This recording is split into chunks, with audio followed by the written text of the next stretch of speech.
السلام علیکم ورحمۃ اللہ وبرکاتہ. وعلیکم السلام ورحمۃ اللہ وبرکاتہ. آپ میں سے کوئی ریڈنگ کرے گا؟ ٹھیک. فواب صفحہ. اعوذ باللہ من الشیطان الرجیم. بسم اللہ الرحمن الرحیم.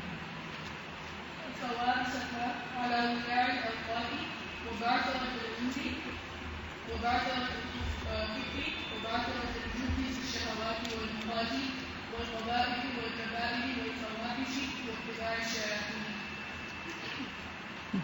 وحسرة لقد ظلت هذه الأمة تعاني من الجروح الدامية ما تعاني وكلما التأم جرح انفجر جرح وكلما التأم جرح انفجر جرح آخر. وكلما التأم جرح انفجر جرح آخر. فهل يكفي أن تسكب العبرات على فهل يكفي أن تسكب العبرات فهل يكفي أن تسكب العبرات على مثل هذا الواقع الأليم؟ فمتى تؤوب هذه الأمة المسكينة إلى ربها؟ وماذا يبقي للأمة؟ يبقي کیوں نہیں پڑھیں گے کیونکہ یا کے نیچے دو نقطے ہیں. وماذا يبقى للأمة إذا تجردت من لباس الدين والأخلاق والحياء؟ اب یہاں تک جو آپ نے پڑھا ہے اس کو آپ ایکسپلین کریں کہ آپ کے ذہن میں کیا بات آتی ہے. تو وہ اپنی اس کا اظہار کر رہے ہیں کہ ہائے افسوس، وقت ضائع ہو رہا ہے اور انتشار ہے فکر وغیرہ کا اور کوشش کا صرف ڈیزائرز فالو کرنے میں اور ذلتوں کے مقام پہ اور بری چیزوں میں اور میجر سنز میں اور فواہش میں اور شیطانوں کی اتباع میں. مطلب یہ کہ جس چیز میں یہ چیزیں صرف ہونی چاہیے تھی وہ نہیں ہو رہی، اس کے علاوہ امت کی انرجی جو ہے غلط جگہوں پر لگ رہی ہے، ویسٹ ہو رہی ہے. اور اب یہ جروح کی بات کریں کہ زخم لگتے جا رہے، اور اس سے آپ کو کوئی بات سمجھ میں آتی ان زخموں سے متعلق؟ ہر دفعہ جب آپ جاتے ہیں نا حج یا عمرے پر تو امام جو ہے وہ دعائیں کر رہے ہوتے ہیں، یا ویسے تو عام طور پہ وتر کی نماز میں کرتے ہیں، لیکن جب کوئی نیا حادثہ ہوتا ہے تو وہ فجر کی نماز میں بھی دعائے قنوت پڑھتے ہیں. تو اس دفعہ برما کا بہت ذکر ہو رہا تھا، یعنی اتنا تو نہیں لیکن جتنا فلسطین اور شام وغیرہ کا، سیریا کا زیادہ ہو رہا تھا، مگر برما کا بھی کافی ذکر ہو رہا تھا. تو سیریا، شام، پیلسٹائن یہ علاقے تو پھر بھی سمجھ میں آتے، لیکن برما کا تو کبھی خیال بھی نہیں گیا تھا کہ وہاں اتنا بڑا فتنہ اٹھ سکتا ہے. آپ میں سے کسی کو معلوم ہے وہاں کیا ہو رہا ہے؟ بتائے گا کوئی؟ اکارڈنگ ٹو دیم کہ ایک ریپ کیس ہوا تھا، 2 مسلمان لڑکے تھے، انہوں نے کسی لڑکی کو اغوا کیا تھا، بدھسٹ لڑکی تھی.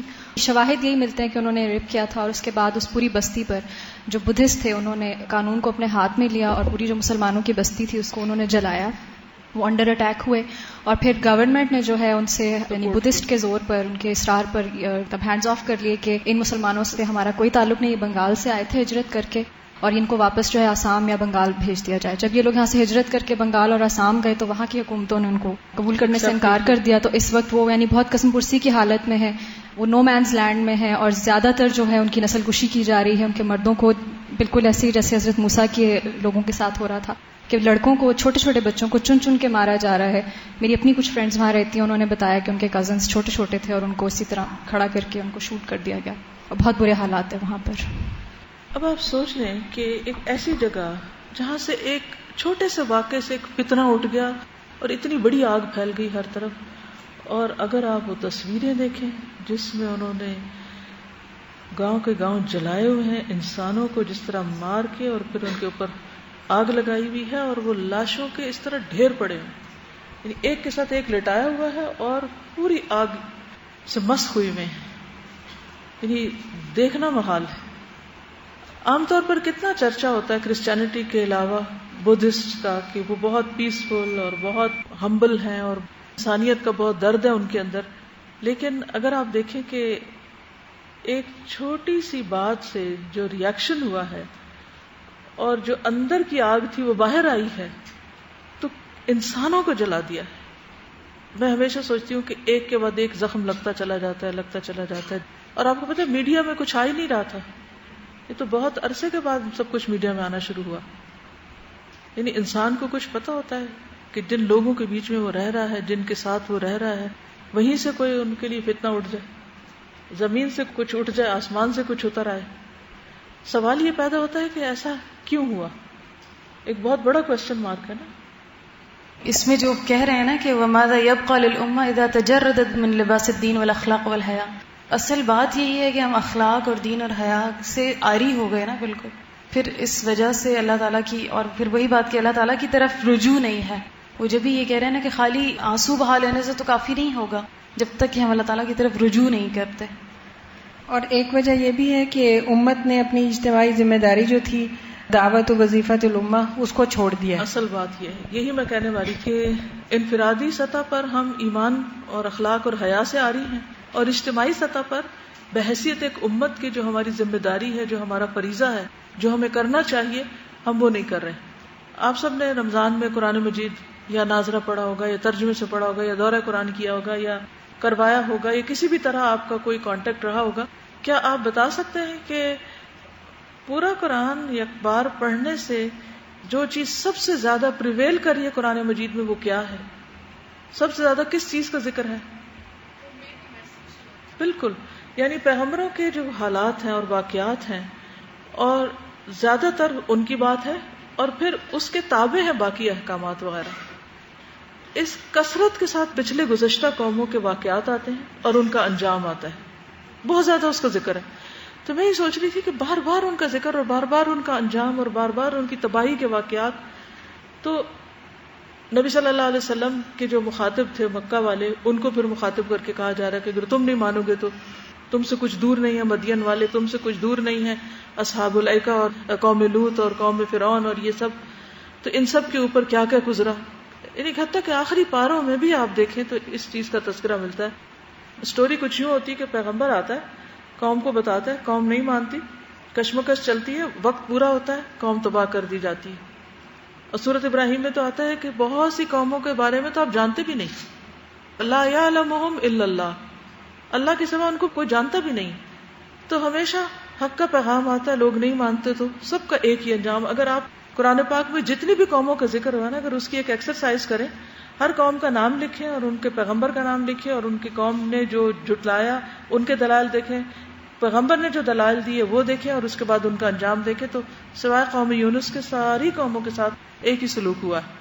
آخر میں حضور صلی اللہ علیہ وسلم کی امت کو یہ تو کہا گیا کہ آپ کی امت ایک دم تباہ نہیں ہوگی، لیکن ہم دیکھتے ہیں کہ اس سارے عرصے میں 1400 سال میں بے پناہ واقعات ایسے ہوئے ہیں کہ جس میں اجتماعی عذاب بھی آئے ہیں، جیسے بغداد کا فال ہے یا اسپین کا ہے، اور اس کے علاوہ بھی مختلف علاقوں میں جو تباہیاں مختلف طریقوں سے آتی رہی ہیں. اور اب جو کچھ ہو رہا ہے سیریا میں، اور جو کچھ ہو رہا ہے برما میں، اور جو ہو رہا ہے اور مختلف علاقوں میں، ان سب واقعات کو دیکھ کر جو انالائز آپ کر سکتے ہیں یا جس نتیجے پہ آپ پہنچ سکتے ہیں وہ یہی دو باتیں. ایک یہ کہ انفرادی طور پر ایمان، اخلاق، تقوی وہ نہیں ہے، اور اجتماعی طور پر امت کا جو وظیفۃ الامہ ہے، امت کا جو کام ہے کہ میسج آگے کنوے کیا جائے، دوسروں کو بتایا جائے، وہ نہیں کر رہے. اب تھوڑی دیر کے لیے سوچیے کہ اگر برما کے یہ رہنے والے لوگ بدھسٹ تک اپنا پیغام لے کے جاتے، اپنے اس فریضے کو پورا کرتے اور ان کو اسلام کی خوبصورت پہلو دکھاتے، تو کیا وہ ان کے ساتھ یہ سلوک کرتے؟ یہ نہیں ہوتا. اس لیے ہم سب کو بھی خیر منانی چاہیے، اور جو اللہ نے ہم کو صلاحیتیں دی ہیں اپنی ذاتی زندگی کو بھی محاسبہ کرنا چاہیے، اور امت کے اعتبار سے جو ایک فریضہ اللہ نے ہمارے سپرد کیا ہے دوسروں تک پیغام پہنچانے کا، اس پر بھی سنجیدگی سے سوچنا چاہیے. اس کو فار گرانٹیڈ نہیں لینا چاہیے کہ چلو کچھ لوگ تو کر ہی رہے ہیں، فرض کفایہ ہے، اگر کچھ کر لیں تو ہماری جان چھوٹ جائے گی، کون سا فرض ہے. جب ہم یہ کہتے ہیں کہ کون سا ہم پہ فرض ہے تو اس کا مطلب یہ ہے کہ یہ کسی اور کے کرنے کا کام ہے، اور ہم اپنی دنیا بنانے کے لیے آئے ہیں، اور ہم کھائیں پیئیں، عیش و عشرت کریں، مزے کریں اور زندگی گزاریں، اور باقی لوگ یہ کریں دین کا کام اور مشکلات بھگتیں. یہ تو نہیں ہے نا. بات کرتے ہوئے یہ بات ہو رہی تھی کہ فرض کفایہ یہ تب ہوگا جب کہ ہمارے اس سوسائٹی میں، ہمارے معاشرے میں یہ چیز نافذ ہوئی ہو، اسلام پہلے سے نافذ ہو، اس کے بعد یہ فرض کفایہ ہوتا ہے. ہمارے معاشرے میں تو یہ ہے ہی نہیں، بالکل ہی سرے سے ہے ہی نہیں. تو پھر یہ فرض کفایہ نہیں، ہم سب کا فرض ہے کہ ہم اس کو ایکولی پارٹیسپیٹ کریں اور جتنا ہو سکتا ہے ہم اس کو پروموٹ کریں. بالکل. چلیے.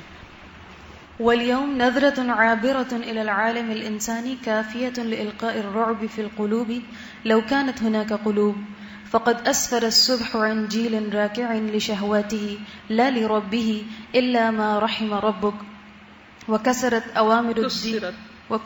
أوامر الدين في كثير من البلاد، فهل يترك الناس بلا واعظ ولا مذكر يتردون في بحار الظلمات ويسقطون في أودية الغي والفساد والشهوات وينحدرون في آبار الضلال والظلام والحلاك ويعيشون كالحيوانات والشياطين؟ وهل لهذا الوباء الذي عم وطم من سبب؟ وإذا عرفنا سببه فهل من علاج لهذا الجرح الذي انفجر وهذا الوباء الذي انتشر وهذا القصر الذي انهدم وهذه القلعة التي تصدعت وهذه السفينة التي أوشكت على الغرق؟ أما لهذا الجرح من طبيب؟ أما لهذا القصر من مالك؟ أما لهذا البيت من حراس؟ ألا يستحيي البشر من كفران النعم؟ ألا يخافون من بطش الجبار؟ أما لهم في سوق الدين من أرباح؟ أنسوا أن الله خلقهم وكرمهم وهداهم واشتراهم، فما بالهم جفوا باب سيدهم ومالكهم وتعلقوا بأذيال عدوهم؟ اس پہ تبصرہ کیجئے، کیا سمجھ میں آیا؟ اس میں وہی بات ہو رہی ہے، آج اگر ہم نظر ڈالیں اس امت کے اوپر تو اگر کسی کے پاس دل ہو، یعنی کہ کوئی واقعی سمجھنا چاہتا ہو، تو وہ ایک نظر عبرت کی ہو، مطلب اس بندے کا دل ہل جائے کہ اتنا زیادہ یہ امت سفر کری آج. اور یہی کہ ہماری جو نسلیں ہیں وہ بالکل جھک گئی ہیں شہوات اور ڈیزائرز کی طرف، اور جب تک اللہ ان پہ رحم نہیں کرے گا، مطلب جس طرح کے بے حال ہو گئی ہیں. وہ سارے شہروں وغیرہ میں بھی جو ہے وہ دین کے جو احکام وغیرہ ہیں وہ توڑ دیے گئے ہیں. اس میں دو باتیں، ایک طرف تو احکامات کے توڑنے کی بات ہے، اور پھر یہ کہ گمراہیوں اور فساد اور شہوات اور ان سب چیزوں میں حیوانوں اور شیطانوں کے لیول پہ رہنے کی بات ہے. اس کے بعد آگے جو لکھتے ہیں وَإِذَا عَرَفْنَا سَبَبَهُ فَهَلْ مِنْ عِلَاجٍ لِهَذَا الْجُرْحِ الَّذِي انْفَجَرَ وَهَذَا الْوَبَاءَ الَّذِي انْتَشَرَ وَهَذَا الْقَصْرَ الَّذِي انْهَدَمَ وَهَذِهِ الْقَلْعَةَ الَّتِي تَصَدَّعَتْ وَهَذِهِ السَّفِينَةَ الَّتِي أَوْشَكَتْ عَلَى الْغَرْقِ. علاج کیا ہے، پھر کرنا کیا چاہیے؟ جب وجہ پتہ چل گئی، کیا وجہ پتہ چلی؟ دو وجوہات بتائی گئی تھی نا، کہ دو وجوہات. تو پھر اگر یہ دو وجوہات ہے تو کوئی واعظ مذکر نہیں ہونا چاہیے کہ لوگوں کو بھولی باتیں یاد کرائے؟ اگر ہونا چاہیے تو پھر جب بیماری پتہ چل چکی ہے تو اس کا علاج بھی ہونا چاہیے.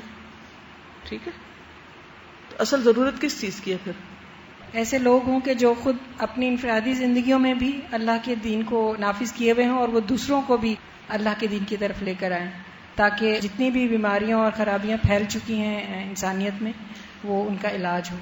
آپ دیکھیے کہ جب وبا کوئی پھیلتی ہے یا کوئی مرض عام ہو جاتا ہے یا کوئی جنگ لگ جاتی، کیا صرف وہ ڈاکٹرز کام کرتے ہیں جو آلریڈی ڈیوٹی پر ہوتے ہیں، یا ریٹائرڈ کو بھی بلا لیا جاتا ہے؟ یا اس میں بولی رضاکارانہ طور پر کام کرنے والی اور ساری جو تنظیمیں ہیں وہ بھی ایکٹیو ہو جاتی ہیں. یعنی اگر کوئی وبا پھیل جائے تو ہر قسم کے جو جس طرح کی بھی مدد کر سکتا ہو وہ تیار ہو جاتا ہے. اس وقت صرف کیا اسپیشلسٹ ڈاکٹرز کام کرتے ہیں؟ MBBS کیا پیرامیڈیکل سٹاف جو ہے ہر قسم کے سب حرکت میں آ جاتے ہیں. اچھا، جب حالت اتنی گمراہیاں ہر طرف اتنی پھیل چکی ہیں تو جب دین کی بات ہوتی ہے تو پھر عام طور پہ لوگ کیا کہتے ہیں کہ صرف PhDs اور صرف جو ہیں علماء اور صرف بڑے بڑے اسکالرز جنہوں نے زندگیاں اس کام میں لگائیں، صرف وہی اصلاح اور تبلیغ کا کام کریں. سب کے ذمہ آ جاتا ہے. یہ لوگ کہاں سے آئیں گے، کہاں اتریں گے، کہاں سے نکلیں گے؟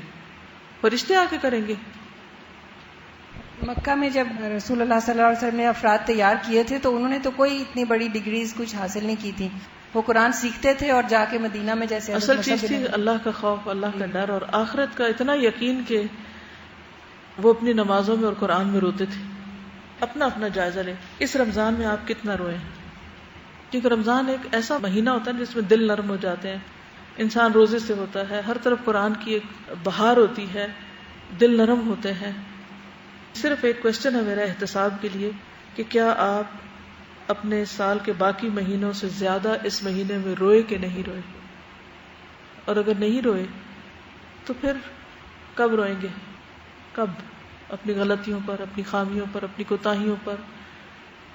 صحابہ کے بارے میں ہم کتنا پڑھتے ہیں. حضرت ابو بکر کے بارے میں پڑھتے ہیں کہ وہ جب نماز کے لیے کھڑے ہوتے تھے وہ اتنا روتے تھے کہ جو مشرکین کے بچے اور عورتیں جو تھیں وہ دیکھ کے حیران ہوتے تھے، متاثر ہوتے تھے، اثر قبول کرتے تھے.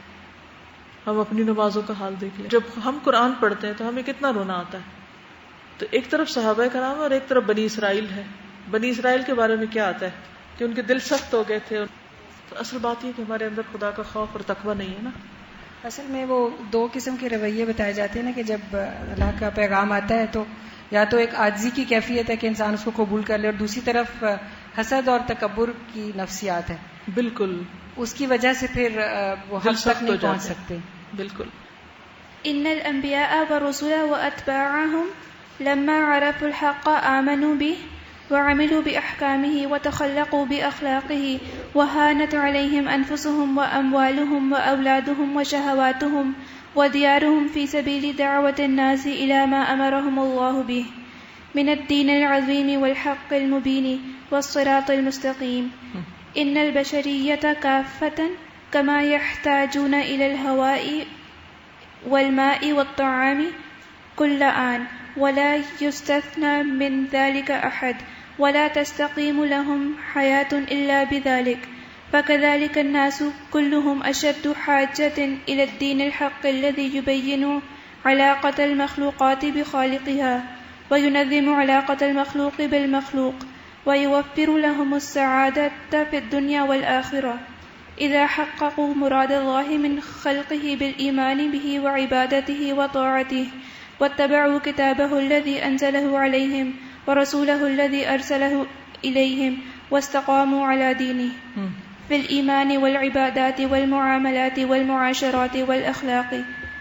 ولما عرف الأنبياء والرسل وأتباعهم قيمة الدين الحق وأدركوا حاجتهم الماسة إليه وحاجة البشرية إليه هان عليهم كل شيء من أجله واستطابوا المرارات والمكاره من أجله وتسابقوا في سبيل الدعوة إليه ونشر سننه وأحكامه وسيطر ذلك على قلوبهم وعقولهم واستغرق ذلك جل أوقاتهم.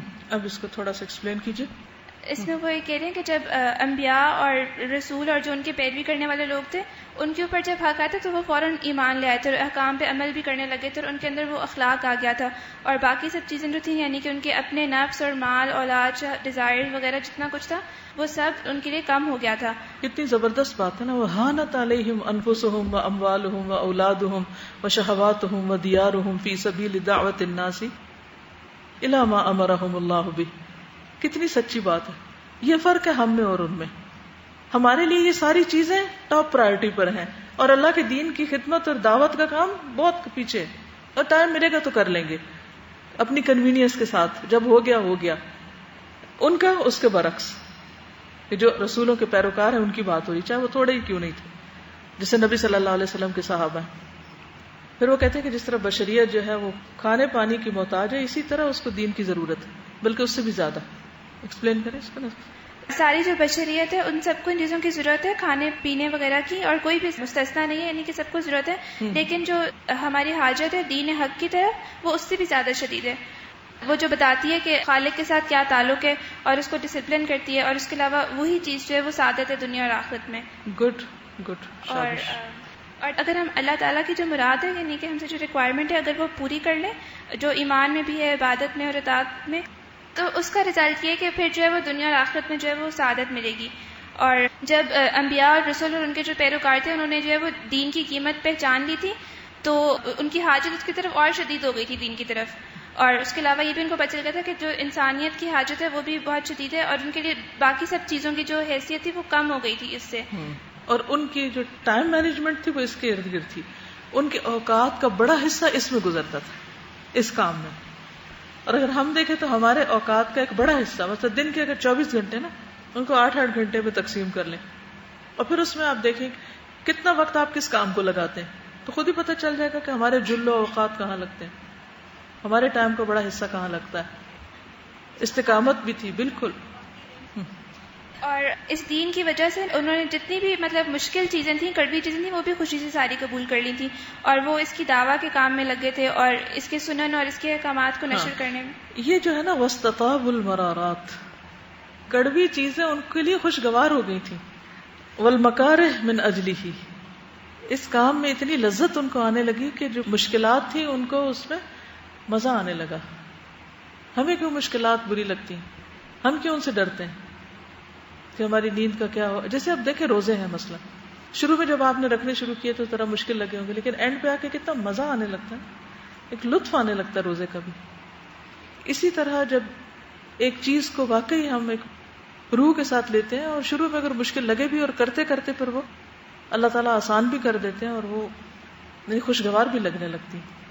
یہ نہیں ہوتا کہ وہ ناگوار لگ رہی ہوتی ہیں، بلکہ اس کے ساتھ پھر یہ ہوتا ہے کہ اللہ کی قربت اور اس کا جو لطف آنے لگتا ہے تو پھر وہ چیزیں بہت خوشگوار ہو جاتی ہیں. بہت خوش، بالکل.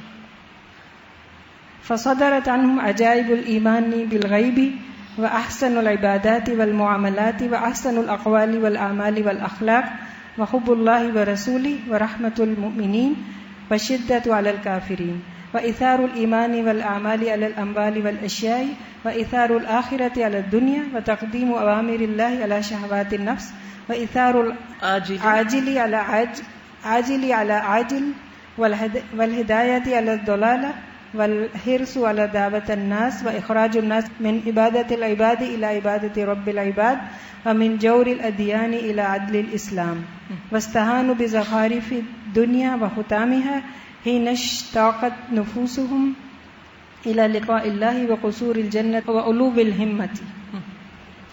بیسیکلی پرائرٹیز کی بات کی گئی ہے کہ ان کی پرائرٹیز چینج ہو گئی، اور جب تک ہماری پرائرٹیز نہیں بدلتی اس وقت تک کام نہیں ہو سکتا. What is most important for us, کہتے ہیں صدرت عنہم عجائب الایمان بالغیب. یہ عجیب بات ہے نا، جس چیز کو دیکھا نہیں اس پر ایمان لا رہے ہیں، اور عبادتوں میں رو رہے ہیں، اللہ کے سامنے کھڑے ہیں، راتوں کو جاگ رہے ہیں، اور اتنے اچھے معاملات ہو گئے ان کی گفتگو بدل گئی، ان کے اعمال اور اخلاق بدل گئے، محبت کے معیار بدل گئے، اللہ رسول کی محبت، مومنوں کے ساتھ رحمت، کفار کے ساتھ شدت، ایمان اعمال کو اموال اور اشیاء پر ترجیح دینا، آخرت کو دنیا پہ ترجیح دینا، اللہ کے احکامات کو نفس کی خواہشات پہ ترجیح دینا، عاجل کو عاجل، یعنی عاجل جو جلدی ملنے والا ہے، عاجل جو بعد میں ملنا ہے، جو بعد میں ملے گا اس کو اہمیت دینا اس پر جو ابھی جلدی ملنے والا ہے. یہ کتنا مشکل کام ہے کہ اگر کوئی آپ کو کہے کہ اچھا یہ 100 روپے تم نقد لے لو، اگر بعد میں لو 1 سال کے بعد تو 200 دوں گا، تو ہم کہیں گے سال بعد نہیں، ہمیں پتا ابھی تم 100 دے دو، بس ہمیں 100 ہی کافی، ہم تھوڑے پہ راضی ہو جائیں گے. لیکن انہوں نے اللہ کے وعدوں پہ یقین کیا اور جو عاجل تھی اس کو عاجل پہ اہمیت دی، اور ہدایت کو دلالت پر، اور لوگوں کو حق کی طرف بلانے کی حرص جو ہے، اور ان کو بندوں کی بندگی سے نکال کر اللہ کی بندگی کی طرف لانے کی جو حرص ہے وہ زیادہ تھی ان کے اندر. ومن جور الادیان الى عدل الاسلام واستہانوا بزخارف الدنیا وحطامها. زخارف کیا ہوتے ہیں؟ چمکتی چیزیں، زخرف، سورۃ الزخرف میں زخارف، سونے چاندی کے ٹکڑے. حطام، حتم ہوتا ہے نا توڑ پھوڑ دینا، حطامہ سے چورا، حطام جی حطام ہوتا ہے جیسے کسی بھی چیز کا کچرا. حين اشتاقت نفوسهم الى لقاء الله وقصور الجنة وعلو الهمة فنشروا الاسلام في ربوع الارض وانتشروا في مشارق الارض ومغاربها مبلغین لدین ربهم متخلقین باخلاقه وسننه. پڑھی. وبذلوا من اجل نشر الاسلام والهدایة في العالم كل ما يملكون حتى القوا الاسلام بجرانه في الارض واقبلت القلوب الى ربها مؤمنة منقادة طاعية وهبت رياح الايمان عاصفة قوية طيبة مباركة في قلوب الناس وقامت دولة التوحيد والإيمان والأعمال والأخلاق في نفوس البشر ودخل الناس في دين الله أفواجا وحققت الأمة بذلك مراد ربها منها بالإيمان به وتوحيده وعبادته وحده لا شريك له والدعوة إليه وتعليم دينه وشرعه واستقاموا على ذلك حتى رضي الله عنهم ورضوا عنه كما قال سبحانه أعوذ بالله من الشيطان الرجيم والسابقون الأولون من المهاجرين والأنصار والذين اتبعوهم بإحسان رضي الله عنهم ورضوا عنه وأعد لهم جنات تجري تحتها الأنهار خالدين فيها أبدا ذلك الفوز العظيم.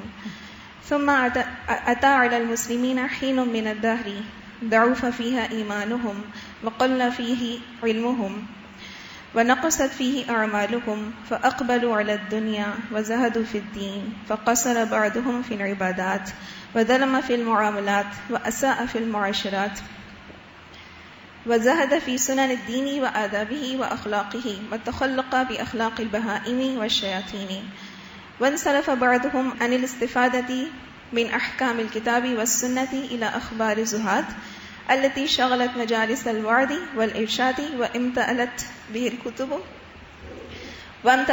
الكتب والأوراق ثم انحدروا إلى القاع حين أقبل بعضهم على دراسة علوم الدنيا وعلوم وآداب الأمم الكافرة الأخرى وهجروا علوم القرآن والسنة فضلوا عن طريق الحق والهدى وساروا في دروب الغي والهوى ثم جرفهم سيل الشهوات واستعبدهم حب المال بشغلهم ذلك عن امتثال أوامر الله والعمل بشرعه والدعوة إليه والجهاد في سبيله.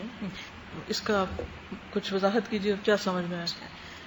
یعنی اسلام کی محبت جب ان کے دل میں آئی تو انہوں نے اس کے لیے خرچ کیا سارا کل ما یملکون، چاہے صلاحیتیں ہیں، ذہانت ہے، عقل ہے، سمجھ ہے، مال ہے، دولت ہے، وقت ہے، کچھ بھی، کل ما یملکون. اچھا ہمارا کیا ہوتا ہے؟ اگر ہمارے پاس کوئی اسکل ہوتی ہے تو ہم اس کو کس کے لیے بچا رکھتے ہیں؟ اپنی دنیا کمانے کے لیے. اور جب وہی اسکل اگر دین کے لیے بھی خرچ کرنی پڑے تو ہم بخل کرتے ہیں. اسی طرح مال، وقت، باقی ساری چیزیں، ہمارے مال کا ایک بڑا حصہ کہاں پر جاتا ہے؟ سوچنے کی بات ہے نا. تو پرائرٹیز کا فرق ہے نا. استاد مجھے سب سے بڑی بات لگتی ہے نا کہ دنیا کی محبت جو نکل جاتی ہے دل سے ان کے. بالکل. تو وہ ابو داؤد کی حدیث مجھے یاد آ رہی تھی کہ اس نے فرمایا کہ اس حد فی الدنیا یحبک اللہ، یعنی دنیا سے بے رغبتی ہوگی تب اللہ کی محبت ملتی ہے. بالکل. باقی لوگ بھی جب یہ پڑھا جا رہا تھا نا تو کوئی جیسے پہلے بھی ہم کرتے رہے ہیں کہ ایک ایک لائن کوئی ایسی جو بہت دل کو لگے اس کو پک کر کے اس کو شیئر کریں. کوئی اور اس میں سے ان 2-3 پیراگراف میں سے کوئی امپورٹنٹ لائن بتائے. ہاں بتائیے. کن پیراگراف میں جو وہ دخل الناس فی دین اللہ افواجا نئی بات کہ جو ساری انہوں نے اللہ تعالیٰ کی راہ میں جو قربانیاں دیں، پیچھے جو پیراگراف میں ہم نے پڑھا کہ ہر چیز ان کی جو امپورٹنس تھی ان کی لائف میں جس کی، وہ سب اللہ کی دین کی خاطر جب انہوں نے چھوڑ دی تو پھر لوگ فوج در فوج دین میں داخل ہوئے.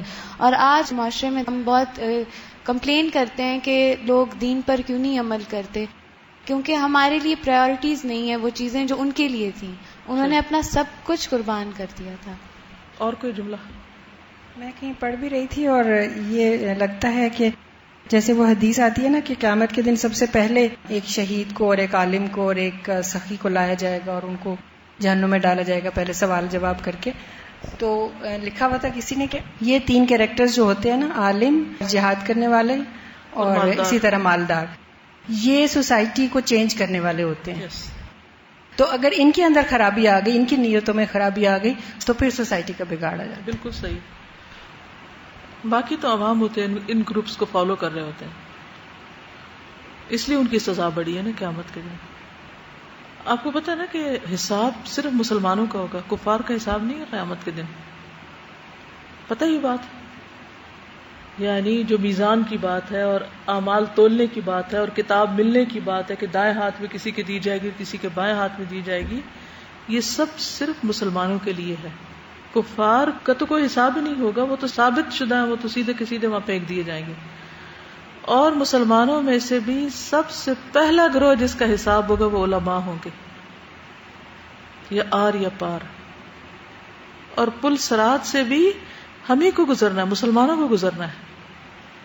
دوسرے لوگ تو ویسے ہی گھٹنوں کے بل جہنم میں پھینک دیے جائیں گے. جو کلمہ پڑھتے تھے، جو اسلام کا دعویٰ کرتے تھے، ان کا حساب ہونا ہے. انہوں نے عمل کیا کیے.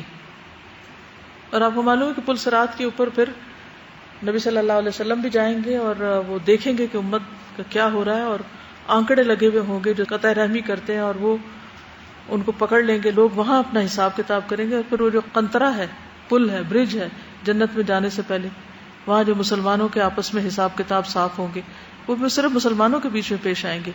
جہاں تک کفار کے ساتھ لین دین کا معاملہ ہے, وہ حشر کا جو میدان ہوگا اس کے اندر ہی آپس میں لین دین ہو جائیں گے. یعنی اگر انہوں نے کوئی مال مارا یا حق مارا تو وہ وہاں پر ان کا حساب کتاب ہو جائے گا. اور ہم سمجھتے ہیں ہم تو کلمہ پڑھ لیا ہے. ہاں, حضور صلی اللہ علیہ وسلم کی امت کے 70,000 لوگ جو ہیں وہ بغیر حساب کے جنت میں جائیں گے. ان کا حساب نہیں لیا جائے گا, جو شرک نہیں کرتے اور کسی قسم کے شگون نہیں لیتے.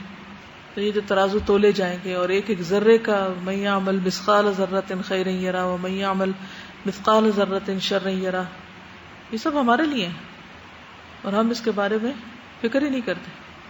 یہ جو کہتے ہیں نا والجنت حق والنار حق, ایسے ہی حضرت عمر اور صحابہ حساب سے ڈرتے تھے. انہیں کیوں ڈر لگتا تھا؟ کیونکہ ان کو پتا تھا کہ یہ باتیں سچ ہیں. سچ پوچھے تو ہم نے کبھی ان کو سیریس نہیں لیا. ہم ان کو جسٹ ایز این انفارمیشن لیتے ہیں, یقینی طور پر نہیں لیتے. وَلَتُسْأَلُنَّ يَوْمَئِذٍ عَنِ النَّعِيمِ, کیا ہم سمجھتے یہ ہمارے بارے میں؟ کبھی سمجھا ہم نے؟ ہم سے نعمتوں کا سوال ہوگا, حساب ہوگا, سوچا کبھی ہم نے؟ تو اس لیے جب ہمیں پریشانی کوئی نہیں تو پھر ہم کام کیوں کریں؟ انسان دیکھیں, یا تو کسی ڈر سے کام کرتا ہے, یا کسی انعام کی وجہ سے کام کرتا ہے. مفت میں کوئی کام نہیں کرتا, دس از اے فیکٹ. یا کسی کو دنیا مل رہی ہوتی ہے تو کوئی کام کرتا ہے, یا کسی کو آخرت کا یقین ہوتا ہے تو وہ کام کرتا ہے. تو جس کو جتنا یقین ہوتا ہے نا کہ اللہ کا وعدہ سچا ہے اور مجھے اس کی جزا مل کے رہے گی, تو پھر انسان چھوٹے سے چھوٹا اور بڑے سے بڑا کام کرنے کو تیار ہو جاتا ہے, پھر آگے بڑھ جاتا ہے.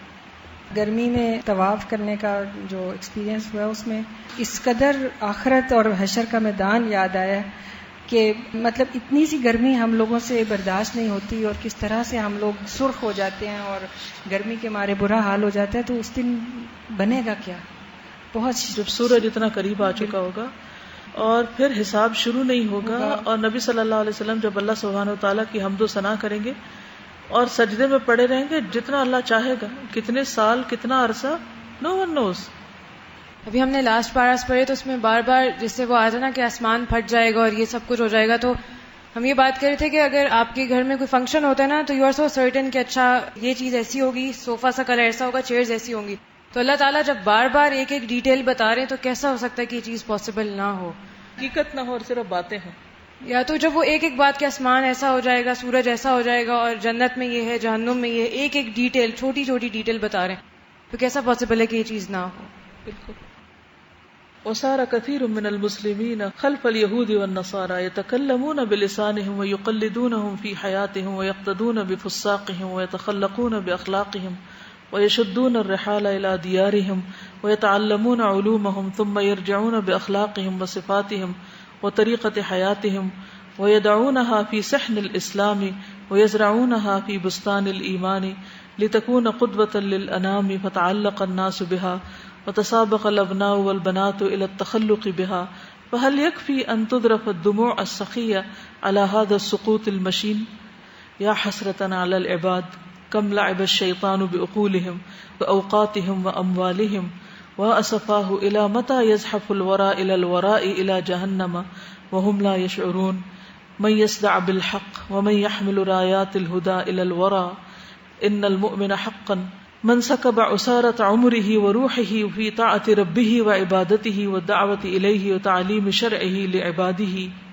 إن مخالفة الكفار من اليهود والنصارى وغيرهم فيها منفعة ومصلحة لنا نحن المسلمين حتى فيما هم عليه من إتقان أمور دنياهم قد يكون مدرا بآخرتنا أو بما هو أهم من أمور ديننا. ماذا يفيد الأمة؟ علم كالبحار في السعة وكالجبال في العظم والقلوب منه فارغة والجوارح منه خالية وأثره في الحياة مفقود. یعنی ایسے علم کا کیا فائدہ جو سمندروں کی وسعت جیسا اور پہاڑوں کی عظمت جیسا, اور دل اس سے فارغ ہو, دل خالی ہو, اور جوارح اس سے خالی ہو, یعنی عمل میں کچھ بھی نہ ہو, اور زندگی میں اس کا کوئی اثر نظر ہی نہ آتا ہو. اور اوپر جو ساری باتیں لکھی ہوئی ہیں کہ غیر قوموں کی اقتداء میں اور ان کی پیروی میں جو فخر ہے اور جو ایک مروبیت ہے، اس نے بھی بہت کام خراب کیا ہے، کیونکہ اس کی وجہ سے پھر اپنے دین کی عظمت دل سے جاتی رہی، اپنی ہر چیز چھوٹی لگنے لگ گئی. ماذا ينفع البشریہ من علوم کالجبال واعمال کالذر وسبب ذلك التفقه لغیر الدین والتعلم لغیر العمل واکل الدنیا بالدین والتجمل بالعلم امام الناس وفقد الاخلاص. یعنی دین کے علاوہ باقی چیزوں میں تو خوب سمجھ بوجھ ہے. التفقه لغیر الدین، ان لوگوں سے اگر آپ گفتگو شروع کریں اور کسی بھی دنیاوی ٹاپک پہ کریں تو کیسی کیسی ڈیٹیلز نہیں پتا ہوں گی، کیسی کیسی ٹرمینالوجی نہیں آتی ہوگی. لیکن اگر دین کے ٹاپک پہ انہی انٹلیکچوئل سے بات کریں تو بالکل بیسکس بھی نہیں پتا ہوں گی. وہ تعلم لغیر العمل، اور اگر وہ پڑھیں بھی تو عمل کی نیت سے نہیں پڑھتے. وہ اکل دنیا بالدین، اور دین کو بھی ایک بزنس بنا لیا. وہ تجمل بالعلم، اور علم صرف خوبصورتی حاصل کرنے یا زینت یا ڈگری جو ہے وہ ایک سٹیٹس سمبل بن گیا امام الناس، لوگوں کے سامنے. وفقد الاخلاص، وفقد یا فقد الاخلاص، اور اخلاص مفقود ہو گیا. ان العلم الالہی اعز شیء فی الحیات اصطفى اللہ له رسلہ، یعنی علم الہی جو ہے، اللہ کا علم جو ہے، یہ دنیا میں اعز شیء، بہت عزت والی چیز ہے جس کے لیے اللہ نے اپنے رسولوں کو چنا. وعلمہم ایاہ، ان کو سکھایا. وامرہم بتعلیمہ الناس، اور انہیں حکم دیا کہ وہ آگے لوگوں کو سکھائیں. لیعبدوا اللہ وحدہ علی بصیرہ، کہ سوچ سمجھ کے اللہ کی عبادت کریں. فلا يؤخذ عليه اجر ولا يكون حرفة يؤكل به حطام الدنيا ويباع في الاسواق الرخيصة وتقتل به الاوقات الثمينة ويقدم للناس جسما بلا روح واناء بلا ماء والفاظا بلا معنى فمتى يشد العبد ركائبه الى الرحمن وقد افسد الاعداء عليه نيته واعماله واوقاته. سواریاں رحمان کی طرف کب جائیں گی جبکہ نیتیں بھی خراب ہو چکی ہیں اور اعمال بھی اور اوقات بھی. انما الدنيا سوق واحد خرج الناس منها بما يضرهم او ينفعهم وخير المكاسب الطاعات وشر المكاسب المعاصي والناس في ذلك راتعون. والله عز وجل ارسل الى السابقة انبياء ابتعثهم إلى قومهم خاصة فكان منهم المؤمن والكافر، ثم إنه سبحانه بعث نبيه المصطفى المختار من جميع ولد آدم محمدا صلى الله عليه وسلم، وأرسله إلى جميع الثقلين الإنس والجن، فختم به الرسل ونسخ بملته جميع الملل، وأرسله إلى خير الأمم وهي هذه الأمة بأحسن الشرائع وهي الإسلام، وأنزل عليه أحسن الكتب بأحسن اللغات وهي العربية، وخصه سبحانه بهذا الدين الكامل والنعمة التامة، واصطفاه على جميع الأنبياء والرسل، فهو سيد الأولين والآخرين، واتخذه خليلا ورسولا، فلا نبي بعده ولا شريعة بعد شريعته إلى يوم القيامة.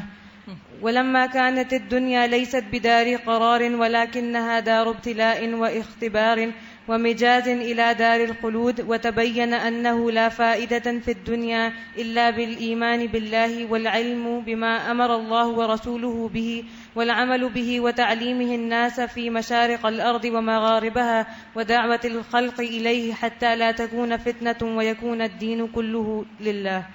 لذا فكل ما يتنافس فيه الناس من أمور الدنيا وملاحقة الشهوات واتباع الأهواء وعبادة المال كله غرور وباطل يعرض العبد للعقوبة والألم ويملأ قلبه بالوحشة والحسرة في الدنيا والآخرة.